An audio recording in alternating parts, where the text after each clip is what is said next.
नमस्कार श्रोताओं, प्रस्तुत है क्षेत्रीय समाचार एकांश का ये विशेष कार्यक्रम। आपके साथ मैं पंकज सनवाल खुलबे। श्रोताओं, देश भर में आज राष्ट्रीय मतदाता दिवस मनाया जा रहा है। इसका उद्देश्य अधिक से अधिक संख्या में मतदाताओं को मतदाता सूची में नामांकन के लिए प्रेरित करना है। भारत के निर्वाचन आयोग की स्थापना के उपलक्ष्य में हर साल 25 जनवरी को देश भर में राष्ट्रीय मतदाता दिवस मनाया जाता है।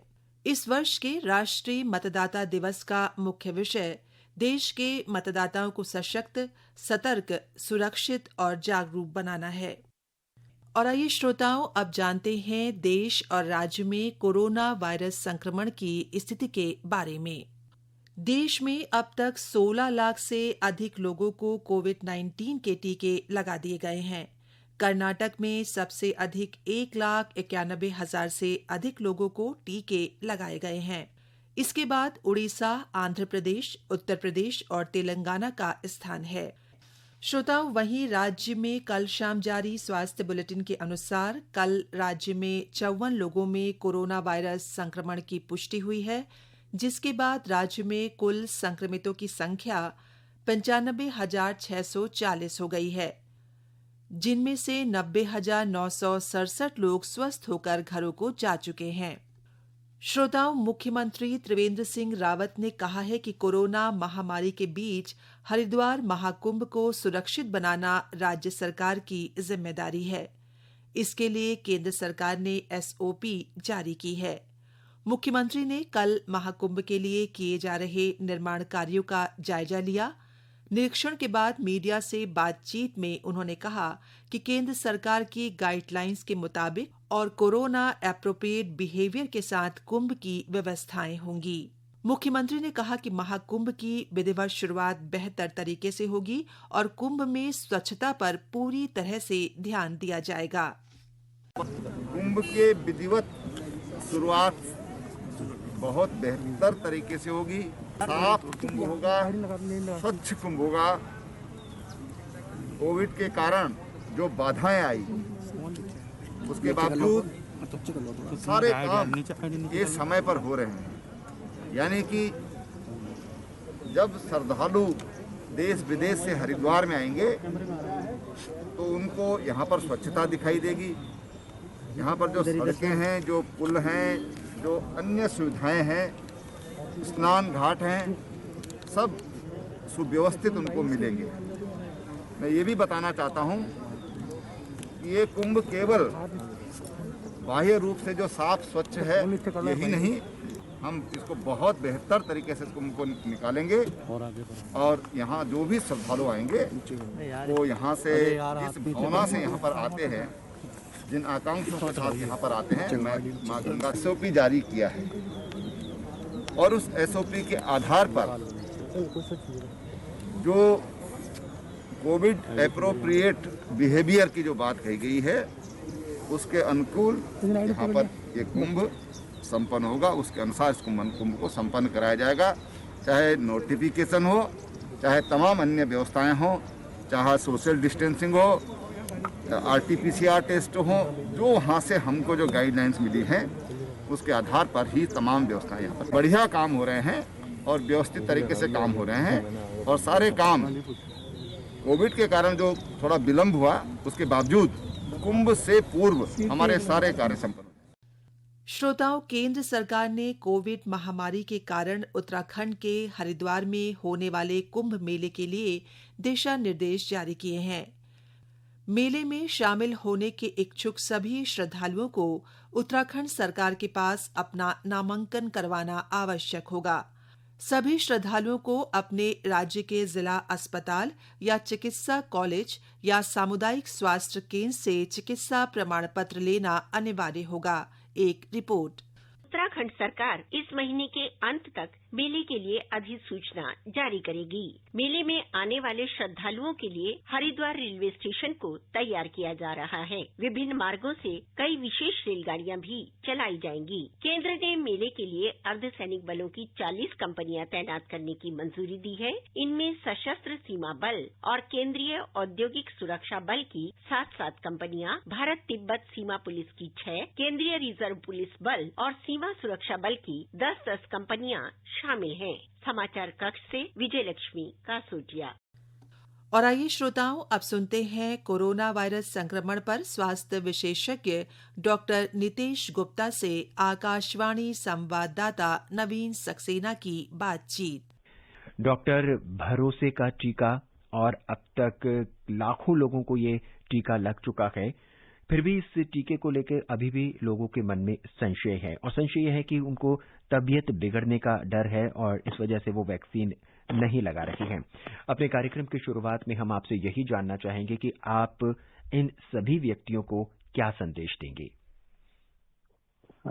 नमस्कार। सबको यही बोलेंगे कि टीकाकरण के बाद हमने पहले भी देखा है, वैक्सीन से हल्का बुखार आना, थोड़ा सा सर दर्द होना या चक्कर आना, ये एक आम बात होती है, तो हर वैक्सीन के साथ होती है। तो हर बार जब भी वैक्सीन लगती है, मरीज को हमेशा बताया जाता है कि आपको हल्का सा बुखार आ सकता है, तो उसके लिए आपको बुखार के लिए आपको ये दवाई लेनी है। ऐसा हर टीकाकरण में बच्चों का भी जो होता है उसमें उनको समझाया जाता है। तो ये कोई नई चीज नहीं है जो हम देख रहे हैं। इसके साथ जो साइड इफेक्ट है 0.01% में माइनर साइड इफेक्ट देखे गए हैं और 0.001 में आपको सीरियस एडवर्स इवेंट मिले। तो ये एक बहुत ही अच्छी बात है और ये मार्क करता है कि हमारी वैक्सीन बिल्कुल सेफ है और इसको लगाना चाहिए। जी डॉक्टर, धीरे धीरे कॉलेज और स्कूल जो हैं सभी राज्यों में खुल रहे हैं। हालांकि 18 साल से कम उम्र के बच्चों को टीका नहीं लगाया जाएगा, लेकिन जो छात्र कॉलेज जाना शुरू कर रहे हैं, क्या उन्हें भी टीकाकरण या उन्हें भी वैक्सीनेशन की जरूरत है? वैक्सीनेशन से ज्यादा जरूरी, जैसे स्कूल और कॉलेज खुल रहे हैं, उससे ज्यादा जरूरी चीजें हैं जो हम पिछले 10 महीनों से करते आए हैं और हम बार बार बोलते हैं कि कोविड एप्रोप्रिएट बिहेवियर को फॉलो करें। उसमें मास्क पहने, हाथों को बार बार साफ रखें और उचित दूरी बनाए रखें।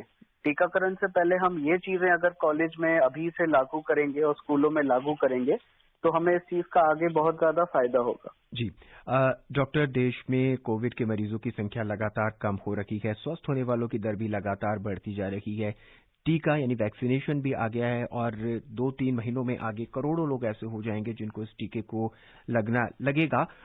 तब आप क्या समझते हैं कि हमें तब भी कोरोना के इसी एटिकेट, इसी बिहेवियर को जिस तरह से हम अपना रखे हैं वही अपनाना होगा?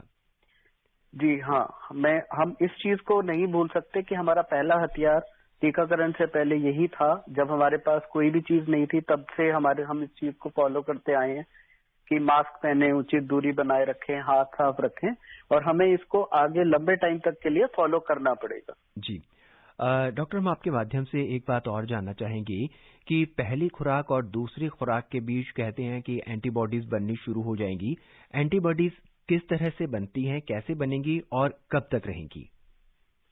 ठीक है, एंटीबॉडीज बनती हैं जब आप किसी भी कीटाणु को शरीर के अंदर डालते हैं तो उसको आप शरीर का एक रिएक्शन होता है उसके खिलाफ एंटीबॉडीज बनाने का, जिससे कि उस इन्फेक्शन को उसी जगह खत्म कर जा सके इससे पहले कि वो पूरे शरीर में फैले। जो वैक्सीन के साथ एंटीबॉडीज देखी गई हैं वो देखी गई हैं दूसरी डोज लगने के बाद ज्यादा असरदार और ज्यादा मात्रा में बनती है। इसीलिए 2 डोज लेना जरूरी है वैक्सीन का। 1 डोज के बाद रुकना नहीं है कि हम 1 डोज ले लिए अब बच जाएंगे कोरोना से, ऐसा नहीं सोचना है। दोनों डोज पूरी लेनी है क्योंकि जितनी भी वैक्सीन के अध्ययन हुए हैं उन सब में 2 डोज का ही प्रावधान दिया गया है अभी तक। ये एंटीबॉडीज कब तक रहेंगी ये हम आगे वाले टाइम तक ही बता सकते हैं। आगे जैसे जैसे संशोध के रिजल्ट आते रहेंगे हमें चीजें पता चलती रहेंगी। डॉक्टर साहब, किसी मरीज ने या किसी व्यक्ति ने, किसी स्वस्थ व्यक्ति ने टीकाकरण की दोनों डोज ले ली हैं और उसके कितने दिनों तक उसमें एंटीबॉडीज बनी रहेंगी या कितने दिनों बाद उसे दोबारा टीका लगाने की जरूरत पड़ेगी? अभी तक के अध्ययनों में तो 2 डोज के बाद तीसरे टीकाकरण का ऐसा कुछ आया नहीं है कि तीसरे टीका की भी जरूरत पड़ेगी। और ये बोला गया है कि 2 डोज लगने के बाद कम से कम कुछ नहीं तो 6 महीने तो रहेंगी, और हो सकता है उससे ज्यादा भी रहें जी। ये हर टाइप की वैक्सीन जिस मरीज को लग रही है उसकी अपनी कितनी इम्यूनिटी है उन पे भी निर्भर करता है। जी डॉक्टर, हम आपके माध्यम से अपने श्रोताओं को ये बताने की कोशिश करेंगे कि अगर हम वैक्सीनेशन सेंटर पर जाते हैं तो वैक्सीन लगाने से पहले हमें क्या क्या बताना पड़ेगा मेडिकल स्टाफ को? हाँ, देखिए, जब भी वैक्सीन लगवाने आप सेंटर पे जाएंगे, आपको एक लिखित में एक वो पर्चा देंगे जिसपे आपको पहले आप क्या दवाइयां लेते थे, अगर लेडीज हैं तो आप प्रेग्नेंट तो नहीं है, बेसिकली जो भी वैक्सीन ना लगाने वाली कंडीशंस हैं वो सब पहले वो पढ़वाएंगे आपको। अगर आप उनमें से कोई भी फुलफिल करते हैं या कोई भी आपको उस समय है तो वो आपको वैक्सीन नहीं लगाएंगे। अगर आप उनमें से किसी भी कंडीशन में नहीं आते हैं तब वो आपसे पूछेंगे कि किसी चीज से कभी कोई एलर्जी तो नहीं रही है, कोई एलर्जी वाली डिजीज तो नहीं है, या पहले कभी कोई टीका लगा था जिससे एलर्जी हुई है।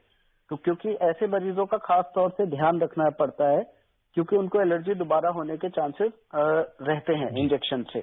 इसलिए वो सब चीजें, अगर आपकी कोई भी हिस्ट्री है, मेडिकल हिस्ट्री, आप उसको छुपाएं नहीं कि मैं बताऊंगा तो मेरे को टीका नहीं लगाएंगे, ऐसा नहीं करना है। आपको अपनी सारी हिस्ट्री सच सच वहां बतानी है जिससे कि वो लोग डिसाइड कर पाए कि भाई आपको टीका लगना चाहिए कि नहीं लगना चाहिए। जी डॉक्टर, सुनने में आ रहा है और लगातार हम अखबारों में और समाचारों में पढ़ भी रखे हैं, सुन भी रखे हैं कि कोरोना का एक नया स्ट्रेन जो है वो आ रहा है। जब कोरोना अपने रूप बदलेगा, नए नए रूपों में आएगा, तो क्या ये जो वैक्सीन है उसमें प्रभावी होंगे? हाँ, देखिए, ये एक बहुत अच्छी बात है। ये वायरस की प्रॉपर्टी है कि वो अपने कुछ कुछ चीजों को चेंज करता रहता है जिससे कि वो सरवाइव कर पाए। तो उसी चीज में हम पहले भी ये चीज इन्फ्लुएंजा में देखते हैं कि हर साल इन्फ्लुएंजा की एक थोड़ी सी स्ट्रेन चेंज होती है, तो वैक्सीन में थोड़े से चेंज करके नई वैक्सीन हर साल के लिए आती है जो भी स्ट्रेन होती है। तो क्योंकि कोविड को भी 1 साल ही हुआ है, करीबन 1 साल कुछ महीने ही हुए हैं आए हुए, तो अभी हम पहली राउंड ऑफ वैक्सीन जब पूरी करेंगे उसके बाद हम फिर से एनालाइज करेंगे कि अभी जो कोविड है या कोरोना जो फैला है वो उस स्ट्रेन को मैच कर रहा है कि नहीं।